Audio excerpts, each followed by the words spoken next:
Hi,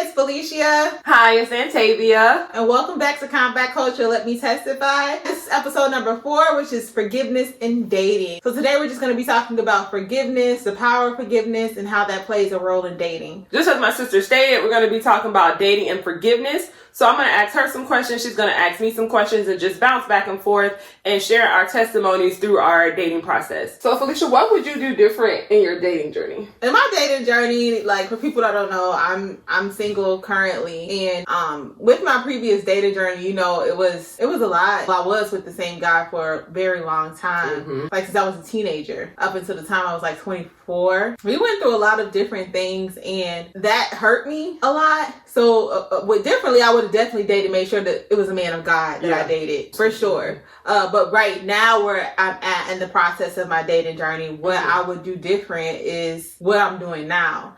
Like, I felt like because of, I said that I forgave him, but I felt like when we were talking about in church today too, like he was talking about like open doors for the enemy. And I felt like in my mind, I was protecting myself, but also I was operating from a place of unforgiveness, which opened the door for fear. So I felt like I wasn't intentionally dating. So I feel like that's something that I definitely want to do now, is definitely intentionally put myself in position to be found. At first, I just thought that my Prince Charming would just come at my door and I'm going to be in my room. I'm going to pray. I'm going to read my scriptures. I'm going to stay committed. I have been abstinence for 7 years. I was like, I'm going to, he's going to come, God. I'm being obedient. But like you told me, I have to be in position to be found. So what I'm doing now currently with my dating journey is putting myself in position to be found. And also I am learning. I have forgiven him completely, and I've forgiven myself for what I allowed and for what I also did in that relationship. So that way I can close that door to fear and show up fully as Felicia, because he didn't get the Felicia that was guarded and that was concerned about everything. Of course, you need to have, sometimes it's good to have up some guards, but it needs to be a healthy form of it. And the only way that it can be healthy is with forgiveness. That's really good what you said. And I want them to understand that forgiveness, a lot of times it's not for that other person. Probably heard that plenty of times in plenty of Tyler Perry movies, but it's not just for that person, it's really for you, because when you did that forgiveness and you forgave that person, you're closing that door on fear, because that has nothing to do with him. It's all about you. So I just want y'all to take that away from that. Like, forgiveness, even if you dated someone who beat you, who did things to you that were not godly, you forgive that person because that is for you. It's not for them. And like what our Pastor Jumbo was saying today, you have to look at an area in your life where you're deficient, and you'll see where that door is open. And like somebody else, what they said, I heard on the podcast, he was like, the goal, like everybody, when I would tell them, like, I really turned my life around in 2017, and I'm like, I'm going to be abstinent, and I haven't even done anything. When I say I haven't done anything since 2017, it's just like people were saying that's so good, but the goal is not abstinence, the goal is marriage. And I wasn't doing what I needed to do in dating to be married. I wasn't being intentional. I was letting that door of fear be open, so many things can come in, and he was just like, that is the area of my life where I am deficient. Now I'm like, okay, I'm at this age, I want to now be married, and it's like everything else in my life is going good, and it's just like it's not going to show up at my front door like I thought it would. You have to be intentional with your dating, and it's some good things that he said in church today that I really wanted to write down, because I was like, this would be so good, and I feel like a lot of people need to hear it. And one of the things he said was, the greatest blocker of your next level is you. And you can argue so long that you miss your flight. I know that God is going to bless me in that area of marriage, and I do feel like it's going to be amazing, but I'm blocking myself because of my fear, and that fear is there because I didn't have that forgiveness. So that door now is open to the enemy. So I have to be intentional now in my dating with my forgiveness. So not only am I blocking what God has for me, but I'm not missing the flights that my marriage can go to, because I'm holding on to the pain from that past relationship. Like, you don't want to miss your flight, honey, because hold on, that unforgiveness, you'll never take flight. And a lot of people think that it's like it's the flight to your next stage in life. But it's also like when he said that, what God was telling me, it's also the flight in your relationships. You know, so it's just like if I'm holding on to that, if I'm not forgiving, if I'm still leaving that door open for fear, when my husband is doing things, I'm like, oh, he's doing this because of that or this and that. That's preventing us from to go to the next flights in our marriage, because the marriage is for the kingdom. You know, God does it's a kingdom marriage is to bring more blessings and things to the earth. You're connected to heaven. So it's just like, how can I go on the flights that God is intending for my marriage if I'm still holding on to that unforgiveness? I'm going to be missing my flight if I'm sitting up here arguing with him, because I'm still, and the reason a lot of those arguments are formed is because of the issues that I have from my past. So I have to be intentional with letting that go, completely forgiving and knowing that God is doing a new thing. So with that being said, as a married woman, what advice would you give to married people of the power of forgiveness to have a fruitful marriage that includes dating? Because I believe like dating in a marriage it makes it fruitful. And what did you learn from your dating journey when you were single that is now helping you in your marriage? Well, I would definitely say when you are married, and of course you have to date before you get married, and during that dating process, I'm pretty sure a lot of people had different things that happened to them. Whether that means if you have somebody who made you feel unworthy, you had someone who cheated on you, who degraded you, who was a womanizer, you have to forgive that person, because you don't want to bring that in your marriage. You don't want to hold your husband accountable for people in your past. You want to forgive those people so you're not bleeding that into your marriage, because you don't want to be with your husband and every time he's texting somebody, you like, who you texting? Who you calling? You know, because you were with somebody who always had a wandering eye, who was a cheater. You forgive that person and know that my husband is not these people that I used to date. Bringing in a new perspective, and like you said, a God perspective, because there's so many things that we have done in the past that God has forgiven us and doesn't bring it back up. So that's the importance of forgiveness when you are in the dating process and you switch to married, is that you don't want to bring your past problems into your marriage. So that's the importance of when you talked about healing and making sure that you are whole. But sometimes it doesn't work like that for everybody, where they get married before they actually did the true healing. So I would definitely say close that door to unforgiveness, because you don't want to bring that to your marriage, because you can push your husband into another woman's arms because you're always accusing him of cheating, or you can just push him away from you, because nobody wants to be around somebody who's always accusing them of doing something that they're not doing. That's for men as well. Like if you're with your wife and you're holding her to your past and you're always accusing her, nobody wants to be accused of something that they're not doing. So definitely close that door on unforgiveness to your past so you don't bring it into your present dating relationship or marriage. But your forgiveness, because we were on this journey with each other a lot. Does your forgiveness just include the man that hurt you or everyone that hurt you? It should include everyone that hurt you, because relationship with friendships, with any relationship, friendship, co-worker relationships, you have to close that door on unforgiveness, because you can, every relationship. Those are relationship skills that you're building from the time you are a child. So you have to close that door on unforgiveness and know that don't hold other people that did things in your past accountable to the people in your future, because you can miss out on some great people because of unforgiveness that you holding on to the past. And then when you get married, don't hold on to unforgiveness to your mate. You have to let it go. You can't just literally, if your husband tells you he's going to try a new thing, or your wife, and then you're holding them, as soon as they don't do it the one time, you're like, I knew he was going to go back to it.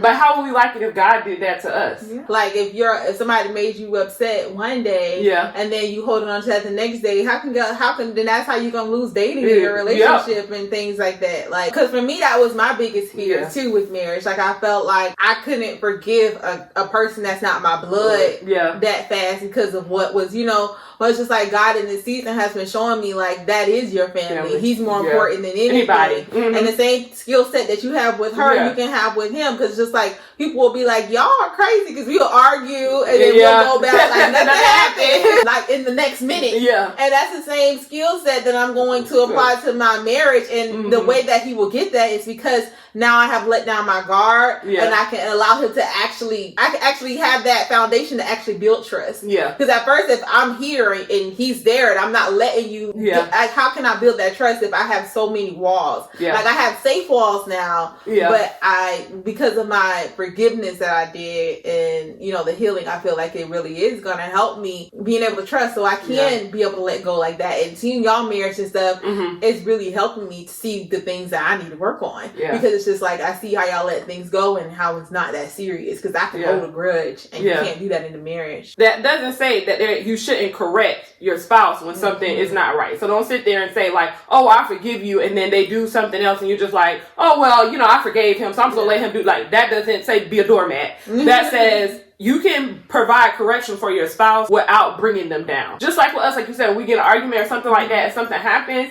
it's not like you'll say like, you remember last time when this happened, this is what I'm talking about, how you made me feel. And it just makes you be like, okay, I'll be more aware of that. Because when people don't correct people in their behavior, they're just thinking that's okay, and that's not okay. So forgiveness is important because you don't want to walk in unforgiveness, but don't be a doormat and not walk in correction, and do it in a loving spirit, in a loving way. How to connect more with God change your view of dating? Well, because I grew up a Christian. Yeah. I grew up in church. But for me, I was just like, it's about a person's heart. Yeah. I was just like, I can save this person. So it's just like, the rougher they were, the more I was just like, I gotta save you. So he didn't believe in every way that I believe, and it's just like, I was just like, that's okay because I know what I believe, but that's not okay. Like, you have to be equally yoked. The order of my list, I felt like God was at the bottom. But now that's the main thing. Like, not only do you have to say that you are a strong believer in Jesus Christ, but I'm going to watch the way that you move. When you think I'm not watching you, I'm watching you. Yeah. Like, it means a lot. God is at the top of my list. Yeah. I have to make sure that you are submitted to him. I have to make sure everything that you're doing is of him, because at the end of the day, as your wife, I'm going to be submitted to you. Yeah. So that's the main thing for me. Like, at first I was just like, career and all that, but career is important, but the first thing is, who are you submitted to?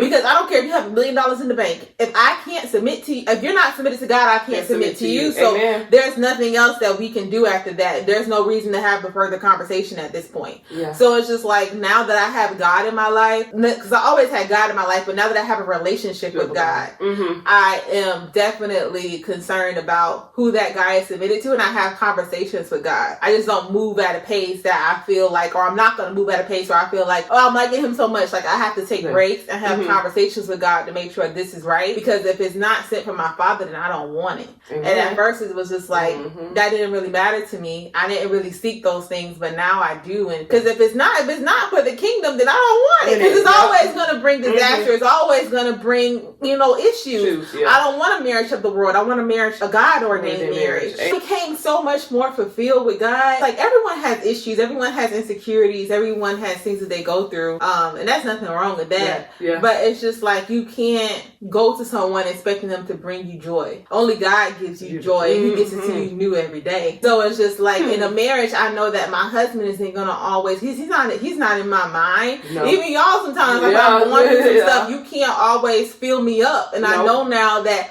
who is filling me up is God. And the way that I'm thinking now, like, this person is going to add to me. This person is going to add to the joy that God gives me. And it's not like, if they don't have it in them the next morning, or they're going through something that day, then I'm going to want a divorce. And I know with relationship, how you say your relationship with God, some people, you said like before, you were a Christian basically all your life, but you never had a true relationship with God. It's truly important to have a relationship with God, because your pastor can't establish that relationship for you. So when you said, which was a great point you made, was when you're going to start dating somebody, you're going to check in with God first. Yeah. You're not just going to say, oh, well, he's saying all the right things. He sounds good, but before I continue this relationship, I got to check in with God, because you have that relationship with him where you're like, God, is this what you sent to me, or is this a distraction that's being sent to me? So that's important for when you're dating. As she said, is having that relationship with God, because that will help you in your dating process, because he knows all, he sees all. So you definitely need to, if you're single, married, whatever you may be, if you don't want a relationship, definitely always have a relationship with God, because that's the most important relationship you will ever have. You were talking, God was saying, and even what you think, like, I was building you with your house for marriage. The house that I wanted, I said, this is the house that I want. This is what I'm used to. Amen. But God sees beyond what you can even understand, and he knows what's so much greater for you. And if I would have just been stuck on that house because that's what I wanted, that's what I'm used to, that's what I seen, I would have missed out on something that was so much greater. And because I was going to God in all of my moves, I was able to get the house that was designed for me, that fits me perfectly, even though it's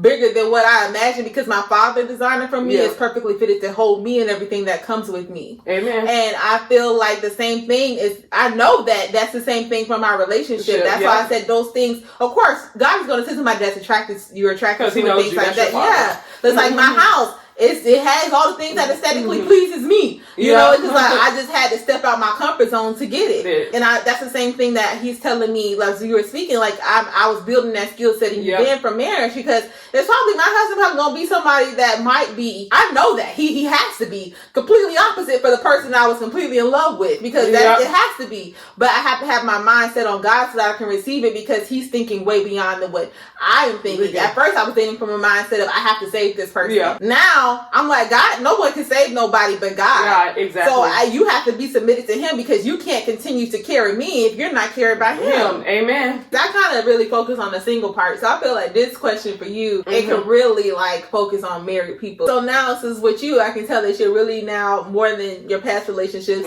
Like I can see that you're really submitted to God. Like even the stuff that I mean, like all around y'all, like this woman is like, our mother set a great example. And my sister has grown and been a wife. Because she always been a great sister, but like stuff that it was like, wow, like you have really opened my eyes to what matters. So with your connection with God, I would love for you to share with married people, because I feel like they need to have that forgiveness, not letting things that people make matter. Like you how you just always show up every day as a Proverbs 31 woman. How did your connection with God change that? Like, because you date so differently now. Like even your patience and everything is so different. How did you do with God for that to happen? Having that relationship with him and realizing that when you're married, God is your covering. And sometimes when you're married, we're human. Sometimes your spouse is not going to be everything that you want him to be. Just like me and you are very close. And sometimes I miss the ball. Sometimes you miss the ball. We human. And we're not perfect. None of us are perfect. The only person that was perfect that walked this earth was Jesus Christ. When you're married, in your married stage, you know, for people who are married, you need to realize that your spouse is not perfect, but we serve a perfect God. When they're doing things that does not align, you feel with what is not making you happy, or you're not happy with certain things that they're doing, just remember who you're serving. At the end of the day, you're married, but you serve God. So when your spouse isn't doing the things that you may like, God, especially when you marry someone who's connected to God as well, because that's important. But even if you don't, God is so good, because he can change the heart of anyone. So you don't fight with your husband and argue with him a lot of times, or your wife. The best thing for you to do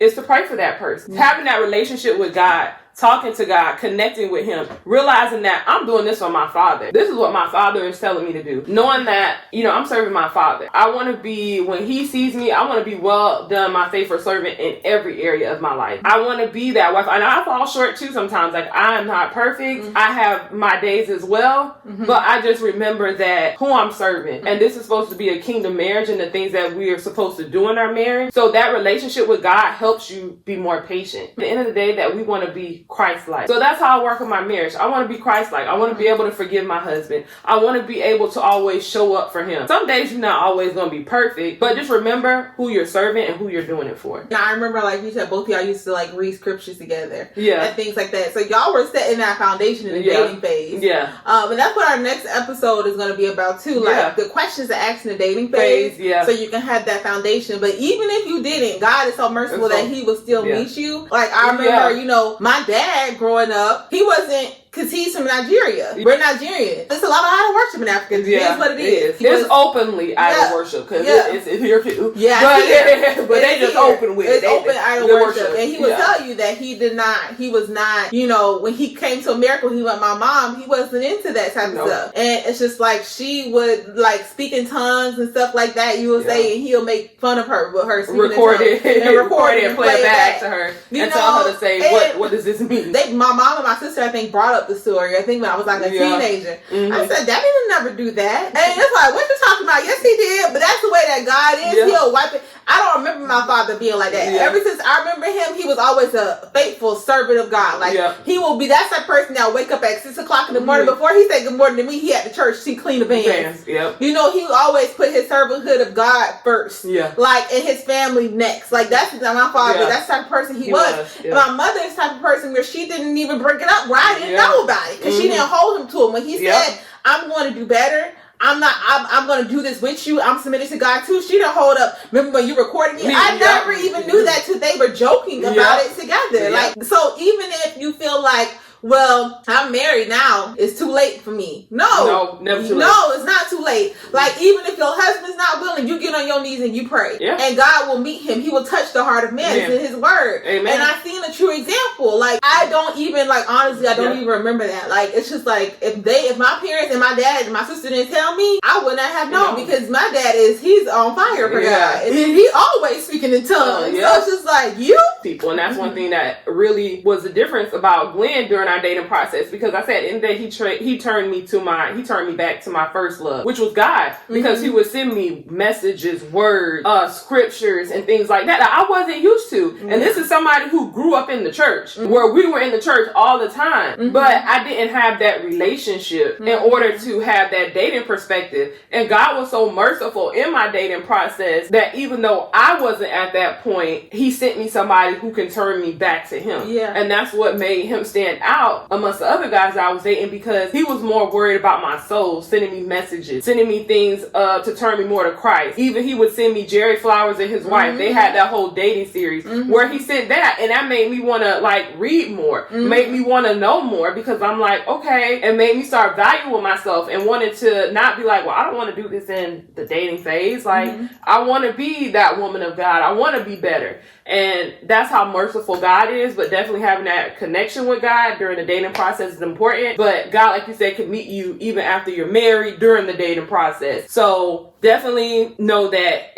all hope is not lost. God can change and touch anybody. And you see how God was changing and touching it. It all lines back up to this theme, forgiveness and dating. It couldn't happen if that forgiveness wasn't done. Because how can somebody move forward if you always bring up their past? Exactly. They could not have caught those flights to the next level of their relationship if they spent so much time arguing because they didn't have the forgiveness. So even though I'm single, she's married. My parents are married for 35 years. You see how that forgiveness and dating, it plays a bit, 36 years. That forgiveness and dating, it plays a role in every aspect of your life. So 37. Well, 37 years. Yeah, 37. So 37 years they've been married. And 37. that role of forgiveness and dating, it plays so much in your marriage. So if you desire to be married, if you want to be married, that it matters, because it matters in your singleness. It matters as a newlywed, and it matters when you've been married for 37 years. Okay, so what advice would you give to people about kingdom dating? The advice that I would give to you for kingdom dating is, again, make sure that you are in your word. You know your word. You can hear God's voice.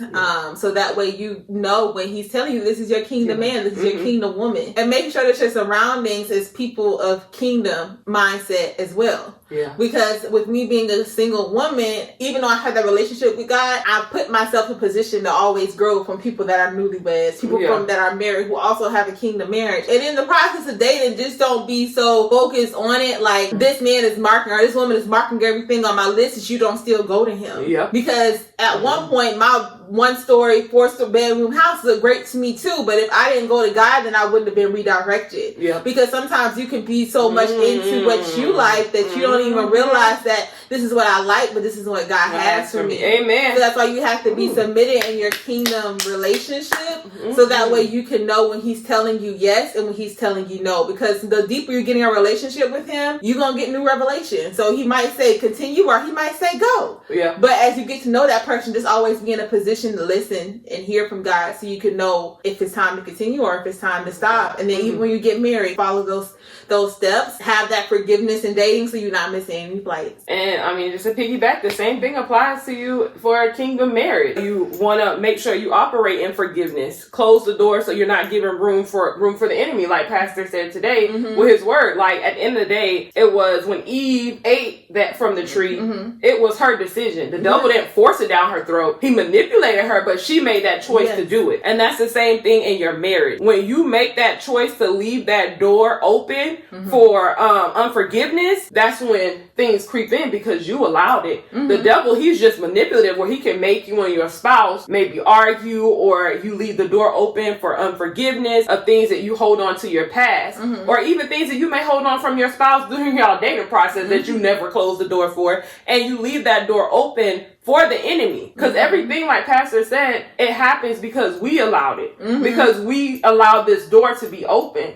So you have to close that door because you don't want to allow the enemy in. Because he's like a thief. He's going like a lion, prowling, looking. He's just prowling and looking and waiting for you to leave that door open. You don't want to leave that door open. Close it. Shut it. Don't leave it open because you don't want the devil to have any room in your marriage. Because the kingdom marriage, you want to glorify God. Don't go to the world for advice. Don't put everybody in your marriage. Pray to God first and ask God to send you the right people that you can go to. Because not everybody is praying for your success for your marriage. Not everybody is willing to give you the great advice that you actually need. Kingdom advice for your marriage. Because you will get advice from people saying, oh, add a third person in. Do the threesome thing.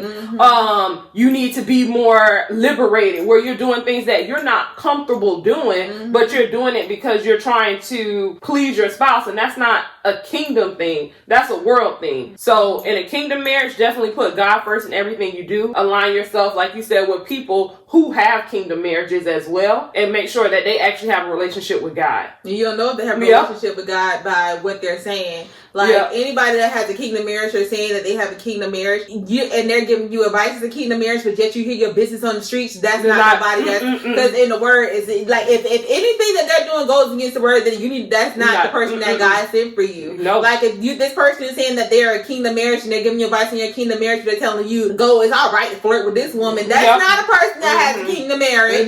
You know, it's just like you back it up in the word of what God says about marriage, and we will leave some stuff in the comments so you can know what God says about marriage. And what you were saying about making sure you be careful of what you say stuff to, it made me think about what we were talking about yesterday when we was at, with our family, and people in my family told me to go see my grandmother. They were like, I didn't know you went through all that. And it's just like my mom, she didn't say all that stuff because she was protecting me. Exactly, covering me. And it's just like what the example that I gave, I was like, she wasn't secretive, she was protecting. And it's just like you have to be careful who you let in your relationship when you're married and when you dating. Just because you start dating that person you like in the world don't need to know that. Like, because at the end of the day, you're like a caterpillar in a cocoon, and you have that covering is the example that I gave. And if you let too many things in too fast, that caterpillar will never fly. So you have to be very, very specific about who you are letting in your cocoon. Who are you allowing to be your covering? Because you might break too easily. You're very fragile in those beginning stages. You're building that foundation. You can't let everything in. As we were in intermission, God was telling me that honesty is really important. When I was able to have that open honesty with people in my life who was my covering, then that's when I noticed that I was able to allow my father in. He can't help you from a place of lies. That's like a marriage, like with a man, if he's over here, I'm trying, Pastor, I'm really trying to work out everything with my marriage. But you're cheating on your wife. Your honesty is the help. It's not, God don't need you to be, that's going to help you with your honesty.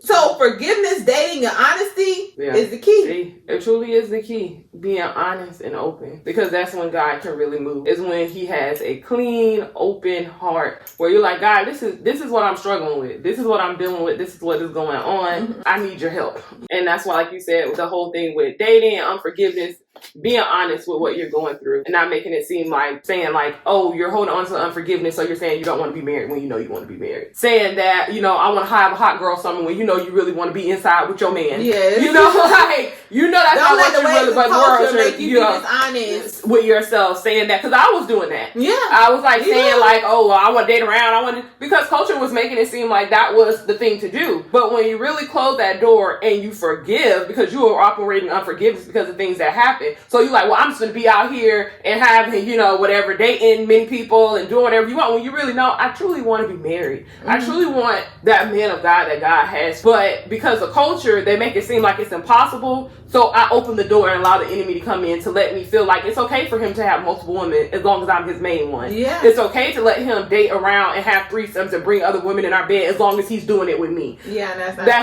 not cool. And for me, I was on the opposite side. But wait a minute now. I wasn't doing none of that now. I wasn't doing no threesomes now. I wasn't riding here being like that. No, I wasn't that hot of a girl. Okay, I wasn't doing threesomes and stuff Let's make it clear. Like, I was denying saying I did not want to get married. I wasn't, I wanted to, but I just didn't think it was possible. Yeah. Then for me, I was like the opposite, because it was just like because I was the type of person where I love hard. Whenever you need me, I will be there for you. Yeah. So when you really hurt me, when you burn me, it's not like I hold a grudge against you, but I completely walk away from it. And I'm like, I act like you don't exist, because in my mind, you really don't exist to me no more. Yeah. And to an extent, it's kind of like, but what did you do? What did that do to your heart? And that's what I was realizing. Like, even though I walked away from that situation, I said, culture said, me being a strong person, not to let that happen to me again, I'm gonna make sure like I'm not gonna date. Yeah. So I literally was like, I'm not, even though those words didn't come out of my mouth, I'm not gonna date, I said I don't want to be married. Yep. Because I was holding what he did to everyone. Yeah. And that's not the truth. And I wasn't honest, like, God, I'm scared. True strength is saying, God, I'm scared. Help me. Help fill me up in this area so that way I can be strong. True strength is trying again when you've been hurt. Yeah. So it's just like, now that I am putting myself in position and I'm out there doing these things, I'm seeing that true strength is you getting out there and doing it again. True. And trusting that, okay, now I'm not doing it by myself. I'm doing this truly with God. And you can't hurt me because you don't have the access to me to do that, because I don't have any open doors. So anything that you try to do to hurt me, my God has already covered me. I'm going to be okay. Another thing Pastor Jomo said that made me really want to, he said, you don't never want to be the person that was never open. Amen. And I said, I don't want my past pain to let me be the person, because I know what I have to offer. But if I'm just under in my room, not letting nobody see me, who am I giving the chance to open me? Nobody. I was saying, when you're dating, faith without works is dead. That's your desire to be married. Like you said, be in the position to be found. That's like a needle in a haystack. You know, the needle might be there, but if it's not in the position to be found, if you're not seeing it shine, then you're not going to be able to see it. I can't expect somebody to want to come up to me if I'm hiding my light. Exactly. Like that needle. So I have to be intentional and be like, I'm out in this public place. Let me smile. Exactly. Let me know I'm interested. Let me... Or I'm approachable. Approachable. Because if you a guy, you out, and this woman looking like she, that gives off to them like, well, maybe she with somebody, or maybe she don't want me to talk to her. Because I feel like a lot of times people think like, well, if you like me, why don't you come up to me? But like you said, nobody likes rejection. And it's so much deeper than just putting yourself in position to be found if you're single. Just not putting yourself physically there, but in every way, putting yourself in position to be found. Making sure, like, I'm in position, I'm out there, I'm in a place where I know these people are intentional, even when you're at church, but also, like, make sure you're in position, the way that you carry yourself, who you are, you know, smile, be happy, be cheerful. So that way you're in complete position to be found. You have on the full armor of I'm in position to be found and not the position of fear where I ain't checking for nobody. If you don't close that door for unforgiveness, then you're going to always miss your flights because you're going to be too busy focusing on the wrong thing. Before we wrap up again, we like to leave some war points. My war point for me is just make sure that you're submitted to God, and if you want to date, make sure you have forgiveness of everything, so that way you're not bringing that into your dating process. If you're not trying to date, just make sure you have forgiveness. So in both regards, you're not missing flights with anything. Yeah, same point. Like, definitely make sure your relationship with God is aligned is a war point. Remember to be more Christ-like. Walk in forgiveness, because if God was to do to us what we did to other people, remember that when you're doing anything to anyone, remember, if God was to do this to me, how would that make me feel? And that will solve a lot of issues in your life, because you really realize stuff ain't that serious. A lot of times, just forgive that person, because forgiveness is not just for that person, it's for you. So you're not leaving any doors open for the enemy. So definitely operate in that Christ-like mentality. Hey y'all, so that wraps up episode 4. Thank you so much for joining. Please leave what you thought about this episode in the comments. You want to be more engaged with you. But yeah, that wraps up episode 4. See you next time. Bye guys.